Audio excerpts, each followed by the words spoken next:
Bonjour. Salut.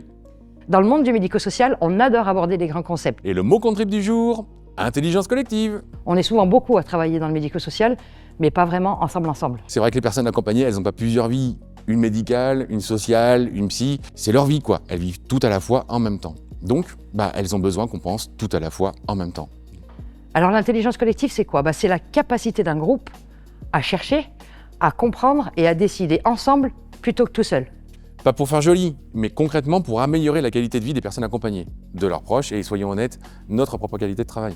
L'intelligence collective doit nous permettre de quitter cette logique de concurrence et d'installer une logique de compétences partagées. On quitte on se compare et on essaye de construire le puzzle ensemble.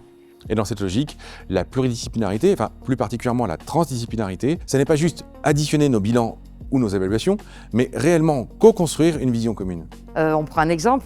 Lina, elle a 10 ans, elle a de nombreux troubles des apprentissages et un TDAH. Et là, une pluie de bilans et une armée de professionnels qui ont été sollicités et engagés. Et chacun y va de son évaluation et donc des précos qui vont avec. Et là, quand toutes les évaluations tombent en même temps, on croule sous les informations, que ce soit la famille ou l'équipe. On a 10 préconisations, 5 recommandations et parfois 0 cohérence. Et sans intelligence collective, en plus, on peut avoir de la frustration. Pourquoi vous n'avez pas appliqué mes préconisations alors qu'elles sont essentielles? Du coup, sans concertation, on passe à côté de ce qui compte vraiment pour Lina et sa famille. Et donc, dans une logique d'intelligence collective, on priorise, on catégorise, on clarifie. Du coup, on va se coordonner sur les actions à mener en concertation avec Lina et sa famille. En concertation aussi avec les enseignants. Ouais, et puis se coordonner dans la durée en se donnant les moyens de réajuster si besoin.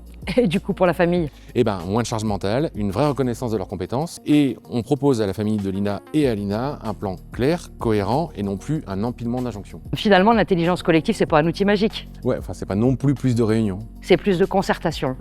Mais cette intelligence collective, finalement, c'est pas un concept propre au médico-social. Faut qu'on retourne en réunion là. Ouais, d'accord. Allez, Salut. à plus.